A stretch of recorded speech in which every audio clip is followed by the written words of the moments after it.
আচ্ছা মনির ভাই, আমাদের মধ্যে বা আমাদের চারপাশে আশেপাশে আর কি এমন কিছু মানুষ আছে অর্থাৎ যাদের পেট থেকে প্রশংসা বের হয় না কখনো। মানে একটা মানুষ প্রশংসার যোগ্য, কিন্তু তাদের মুখে কি হয় না, প্রশংসা বের হয় না। মানে এটা আমি এটা কিভাবে দেখতেছি? না, আসলে আপনি সুন্দর একটা বিষয় বলেছেন। এটা অত্যন্ত গুরুত্বপূর্ণ একটা বিষয়।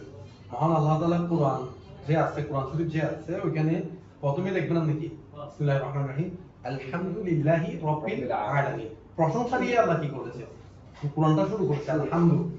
এই হামদ শব্দ এটা অনেক, এগুলা মানে আলহামদু প্রশংসা করা, বা মানুষের মনে করেন আমি আপনাকে একটা হেল্প করছি বা আপনি আমাকে একটা হেল্প করছেন, এই বিষয়টা আমি মেনে নেওয়া বা এই বিষয়টা আমি প্রশংসা করতে পারা আর দশজনের সামনে বলতে পারা, এটা একটা খোদাই কি আপনার মানে গুণ আপনার প্রতি। এটা কিন্তু সবাই পাবে না, এটা সবাই পারবেও না।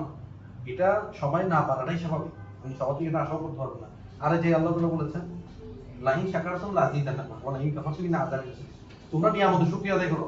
তো এই নিয়ামতের শুকরিয়া বলতে এখানে আমরা আলহামদুলিল্লাহ সব, সমস্ত প্রশংসা, সমস্ত শক্তি, সমস্ত সর্বশক্তিমান সবকিছু, ভালো মন্দ খারাপ যা আছে সবকিছু হয় কোথা থেকে, আল্লাহর পক্ষ থেকে। তারপরও আমাদের বাস্তব জীবনে চলতে গেলে আমাদের কোনো না কোনো মানুষের কি নিতে হয়, সহযোগিতা বা কোনো কাজের ক্ষেত্রে হেল্প, বা সেটা যেটাই হোক। কথার কথা আপনি পড়তেছেন কুলিয়ার কিতাব, বুঝতেছেন না, একজন বাংলাদেশি ভাই থেকে আমি করতেছি, কিতাবটা হল করতেছি, বুঝতেছি। বা আপনি একটা ব্যবসা করতেছেন, এই বিষয়টা আপনি অপারগতা বা বুঝেন নাকি কম বুঝেন, এটা আরেকজন থেকে বুঝবেন। বা আপনি একটা মোবাইল কিনেছেন, এটা আপনি সিমটা ভালো করে ইয়ে করতে পারতেছেন না, বা নেটটা সেটিংটা জানতেছেন না, আরেকজন মানুষ থেকে নিচ্ছেন সাহায্য।